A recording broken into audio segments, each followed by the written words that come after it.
एक बात बताएं, आप सबके साथ बैठा ना करो। बैठने उठने में भी ना स्टेटस बढ़ता या घटता है? बोलो हाँ या ना। कैसे? आप शराबियों के बीच में बैठ जाइए, आप भले शराब मत पियो, मैं आपको शराबियों के बीच में बैठा हुआ मिल जाऊं, भले मैं शराब नहीं पी रहा हूं पर मैं बैठा हुआ मिल जाऊं, तो थोड़ी देर के लिए आप क्या समझेंगे? अरे महाराज जी शराबियों के साथ बैठे हैं, लेते होंगे। कहां दिमाग जाएगा? सीधा लेते होंगे। मतलब मैं सिर्फ बैठने से शराबी हो गया कि नहीं? बोलो हाँ या ना। आपका बेटा शराबियों के संग यदि बैठता है, भले नहीं पीता, पर समाज की नजर में वो शराबी माना जाएगा। भाई इसके संबंध शराबियों के साथ हैं, उठना बैठना शराबियों के बीच में, पीता जरूर होगा, भले ना पीता हो। संगत से गुण आते हैं, संगत से गुण जाए। आप वैश्या के कोठे से निकल आए, आप भले उससे राखी बंधवाने गए थे किसी वैश्या से, लेकिन आप उसके घर से बाहर निकल आए और कोई आपको देख ले, फिर आप ये सिद्ध ना कर पाएंगे कि मैं राखी बंधाने गया था। जमाना निकलता हुआ देखेगी तो यही कहेगी गड़बड़ है। क्या प्रभाव पड़ रहा है? संगति का। आपको वैश्या के साथ किसी ने देखा नहीं, सिर्फ उसके घर से निकलते हुए देखा है, तो क्या प्रभाव पड़ा कि आप गलत हैं। और आप किसी मंदिर से निकल रहे हो और कोई देख ले, भले आप पूजा ना किए हो, भले आप कुछ ना किए हो, मंदिर से बाहर निकल रहे हैं, लोग कहेगा भाई बड़ा सज्जन है, कम से कम भगवान के द्वार पर तो आता है। आप यहाँ आए हैं सत्संग में, भले कथा ना सुने, पर कथा से बाहर जाएंगे, कोई आपको देखेगा तो कहेगा आप कथा सुन के आ रहे हैं, आप अच्छे हैं भाई, आप कथा सुन के आ रहे हैं। तो कुसंग में आपकी कीमत कम होती है, सत्संग से आपकी कीमत बढ़ती है। संगत से गुण आते हैं, संगत से गुण जाएं। बताओ जीवन में संगत का प्रभाव कितने परसेंट पड़ता है? मैया बताओ संगत का प्रभाव जीवन में कितने परसेंट पड़ता है? बेटा आप बताओ संगत का प्रभाव कितने परसेंट है? हाँ? कितना? भैया बताओ, आप कुर्सी पे बैठे हो, कितना? आप बताओ भैया, आप बताओ मेरी माँ, कितने परसेंट पड़ता संगति का प्रभाव? 5%? 5 और 0 लगा रही हो 50%। आप बताओ। जीवन को बनाना और बिगाड़ना दोनों संगति पर निर्भर करता है, इसलिए संगति का प्रभाव 50 नहीं 101% पड़ता है प्रभाव सत्संग का, कुसंग का। आप सत्संग से जुड़े हैं तो आप अच्छे अच्छे विचार आएंगे, आप कुसंग से जुड़ जाएंगे आपके विचार गंदे हो जाएंगे। संगति मायने रखती, इसलिए आप सबके साथ उठा बैठा ना करो। आप ये देखा करो कि आपके संग उठने बैठने के लायक कौन है। जो गंदी बातें करते हो आप उनके साथ क्यों उठते बैठते हैं? आप भी गंदे हो जाएंगे। क्यों बात करें आप उनसे जो गंदी बातें कर रहे हो, जो गलत राह पर हैं? अब चोरों की संगति आप करने लग जाएंगे तो आपको क्या ईमानदार कहा जाएगा? आपको भी अरे चोरों के साथ है, चोर है। संगति अच्छा। आपके बच्चों को देखा करो वो किसके साथ उठते बैठते हैं। इसलिए संगति बहुत प्रभाव छोड़ती है। संगति कैकेयी मां बिगड़ गई संगति से, दुर्योधन बिगड़ गया संगति से। को न कुसंगति पाई न साई, कुसंगति पाकर कौन नहीं बिगड़ा? एक का नाम बताओ। संगत बहुत बड़ी चीज है। सोनार के घर का कचरा भी बिकता है, आपके घर का कचरा बिकता है? बोलो हाँ। सोनार के घर का कचरा बिकता है लाखों रुपए में, बोलो हाँ या ना। जहां सोनार बैठ के ना सोने की कटाई करता है, आभूषण बनाता है, तो सोने का काटने में जो उसके रेसे गिर जाते हैं, कुछ कण गिर जाते हैं, जिसमें उसका जो कचरा होता है वह लाखों का बिकता है। जो बड़ा सुनार है, बड़ा कारोबार, उसका लाखों का। तो सुनार का कचरा भी लाखों का है और तुम्हारा कचरा फ्री में नहीं लेने को तैयार है कोई। तो संगति, कचरा भी सोनार के घर का है तो कचरा भी कीमती है। संगत से गुण आते हैं, संगति उस कचरे ने सोनार की तो लोग कचरा भी कीमती हो गया। तो संगति से गुण आया ना, संगति से गुण गया ना। अच्छा ये बताओ, सोनार की तराजू में यदि मक्खी बैठ जाए तौलते समय सोना, तो बताओ वो मक्खी 2000-5000 की तो हो गई कि नहीं भाई? कितने रुपए तोला सोना है? माना कि 50,000 रुपए। क्यों मैया 50,000 है कि कम है? ज्यादा? मैया अभी लेके आई हो हा? क्या रानी हार बनवाया आपके पति देवता ने?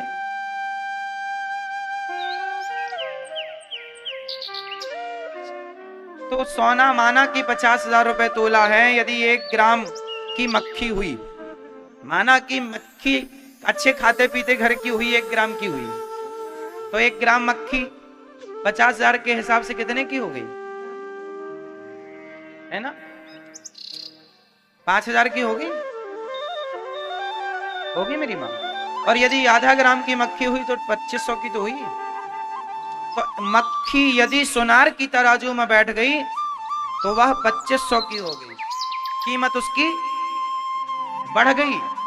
और वही मक्खी आलू टमाटर की दुकान में जाके तराजू में बैठी रहे, है उसकी कोई वैल्यू? सोनार की तराजू में मक्खी बैठ जाए तो उसकी कीमत होती है। और आलू टमाटर की दुकान में यदि मक्खी बैठी रहे तराजू में, कोई कीमत नहीं। तो संगति है, सोनार की संगति मक्खी कर ले तो उसकी कीमत।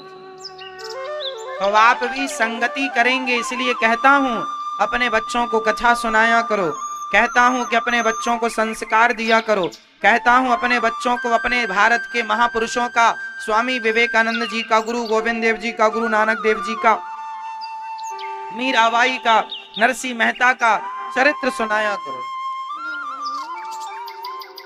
महापुरुषों की बातें सुनाया करो, महापुरुषों की वाणियां सुनाया करो। संस्कार बनेंगे मेरी माँ। यदि कुसंग में पड़ गए सिर्फ जाएगा आएगा कुछ नहीं। संगत से गुण आते हैं, संगत से गुण जाए, लोहा जड़ा जहाज में पानी में उतराए। इसलिए महाभारत का युद्ध कुसंग के कारण, कुसंग में पड़कर दुर्योधन ने महाभारत लड़ा। अच्छा ये बताओ, महाभारत में कर्ण ने किसका साथ दिया? पांडवों का या कौरवों का? जोर से बोलो। कर्ण ने किसका साथ दिया? किसका? कौरवों का। दुर्योधन का साथ दिया कर्ण ने। जबकि कर्ण किसके पुत्र हैं? किसके पुत्र हैं? कुंती के। अच्छा ये बात कर्ण को पता थी या नहीं कि मैं कुंती पुत्र हूं? ये बात पता थी या नहीं? महाभारत के समय पर पता थी कि नहीं, ये बताओ।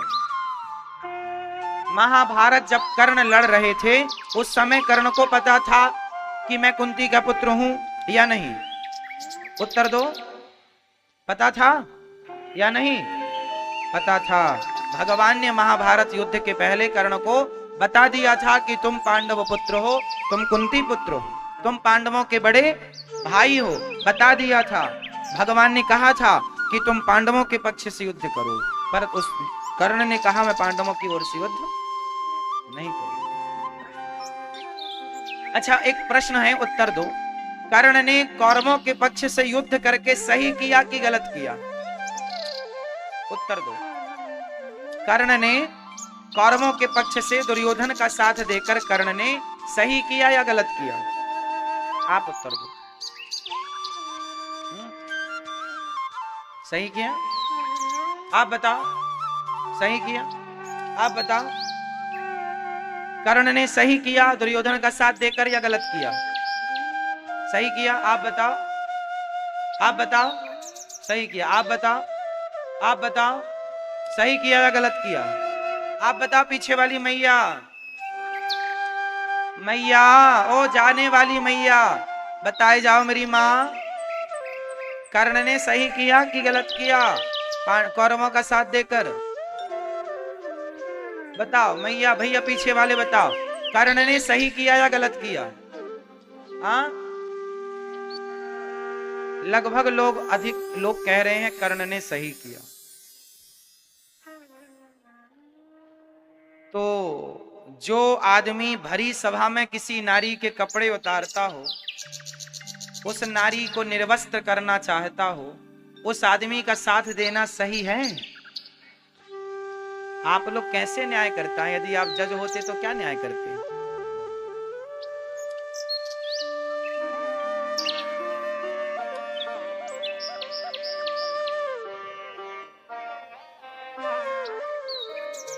आपका न्याय गलत है। मैया को जगा दो, थोड़ा न्याय हो जाए। जागो मेरी माँ, यहां तक खर्राटे आ रहे हैं।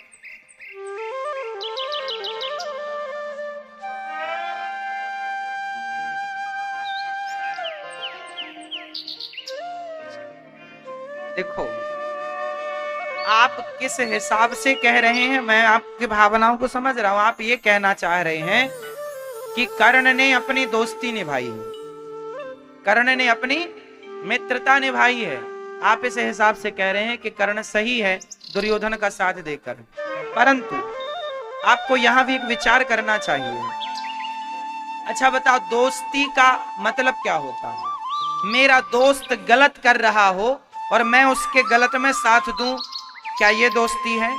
या मेरा दोस्त गलत जा रहा है तो मैं उसका हाथ पकड़ के वापस ले आऊं, मेरे मित्र तू मेरा दोस्त है, मैं तेरे साथ गलत नहीं होने दूंगा, तू गलत मत कर, मैं तेरे सही में साथ हूं, मैं तेरे गलत का साथी नहीं हूं। तो जब भरी सभा में द्रौपदी की साड़ी खिंच रही थी तो कर्ण जैसे दोस्तों को ये नहीं कहना चाहिए था मित्र ये गलत है।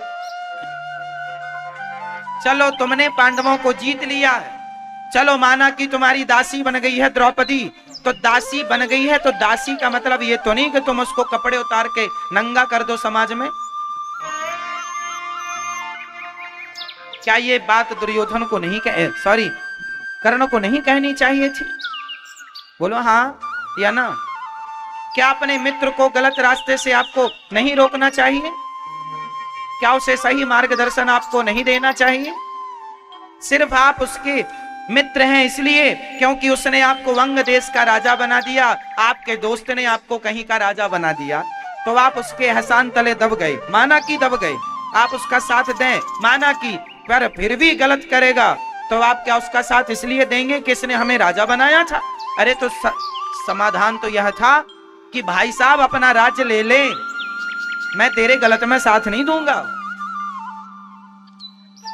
तू मुझे राजा बनाकर और गलत करेगा और ये उम्मीद करेगा कि मैं गलत का साथ दूं, ये कैसा न्याय है?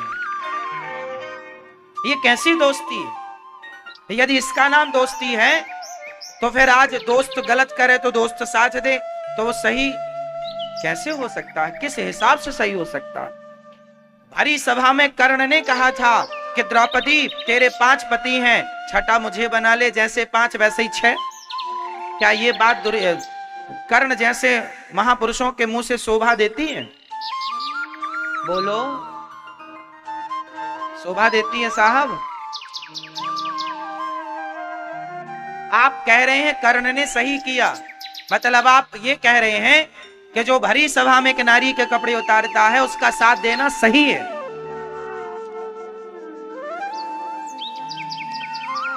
आपका तो यही मतलब हुआ।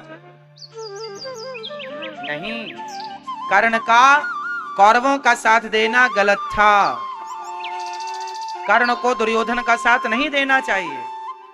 हाँ, साथ देना चाहिए अच्छे कामों में। छोटी मोटी गलती, छोटी मोटी बुराई चलती है साहब, छोटा मोटा चलता है, पर भरी सभा में आप एक नारी का अपमान कर रहे हैं, उसके कपड़े उतार रहे हैं और फिर आप साथ दें उसका, ये सही कैसे हो सकता? चलो ये भी ठीक है, भगवान ने समझाया कर्ण तुम पांडवों के पक्ष से आ जाओ।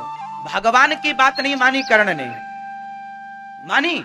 भगवान ने कहा था तू पांडवों का साथ दे या फिर युद्ध मत कर, या तो पांडवों का साथ दे वरना दोनों पक्ष से युद्ध सरेंडर कर दो अपने आप को, दूर चले जाओ, किसी के पक्ष से युद्ध ना कर। नहीं, मैं करूंगा क्योंकि मैं धनुर्वीर हूं ना, मैं दिखाऊंगा कि मैं कितना बड़ा धनुर्धर हूं, अर्जुन को मारूंगा। हे कुंती माता, आई बेटा मुझे मेरे बेटों की भिक्षा दे दे। हाँ माँ, तेरे 5 बेटे रहेंगे जिंदा, क्योंकि कर्ण की इच्छा थी, इतना ईर्ष्या थी अर्जुन से कि वो अर्जुन को मार करके अपने आप को सर्वश्रेष्ठ योद्धा बनाना चाहते थे। मतलब सर्वश्रेष्ठ नाम मेरा हो, इस चाहत में ना वो भगवान की बात मान रहा है, ना वो धर्म की बात मान रहा है, ना वो गलत काम करने से अपने आप को और अपने मित्र को रोक रहा है।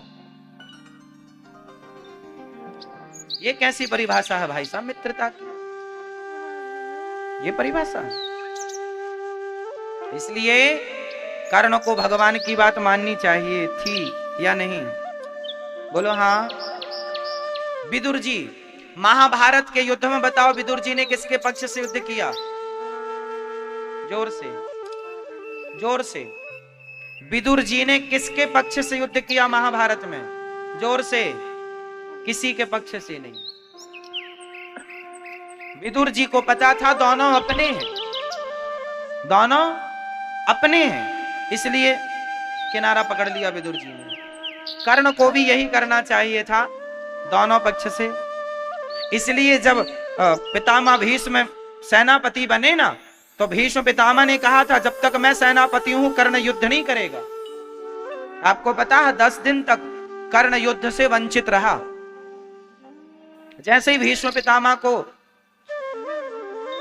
बाणों की सैया पर लेटे, उसके बाद गुरु द्रोणाचार्य जी को सेनापति नियुक्त किया दुर्योधन ने, तब फिर कर्ण को साथ में लिया दुर्योधन के दबाव पर। और जब गुरुजी गए तो कर्ण को सेनापति नियुक्त किया गया। मतलब कर्ण अच्छे आदमी हैं, कर्ण दानवीरों में श्रेष्ठ दानवीर हैं। कर्ण जैसा दानी न भूतो न भविष्यति, कर्ण जैसा दानी कोई नहीं है। पर कर्ण जी से जो गलतियां हुई हैं वो गलतियां आपसे ना हो। गलतियां क्या हो गई? एक बात बताएं, कर्ण की ये कथा ये शिक्षा देती है कि जीवन में कभी किसी के एहसान तले दबना मत। जीवन में कभी किसी के एहसान तले दबना मत, क्योंकि आज के लोग दुनिया में आपको एहसान तले दबाकर आपसे गलत काम कराते हैं। दुर्योधन की तरह पहले तो एहसान तले दबाते हैं, राजा बना देते हैं आपको अंग देश का, ये ले लो, लाखों ले लो, करोड़ों ले लो, फिर मेरे लिए तुम गलत काम करो। क्योंकि अब आप तो ले चुके हैं, तो जैसा कहेगा करना पड़ेगा। पर ये गलत है। इसलिए कहता हूं, मेहनत का कमाओ, मेहनत का खाओ। धन्ना सेठ बनने की चाहत में किसी के एहसानों तले दब मत जाना, नहीं कल को वो जैसा कहेगा नाचना पड़ेगा आपको।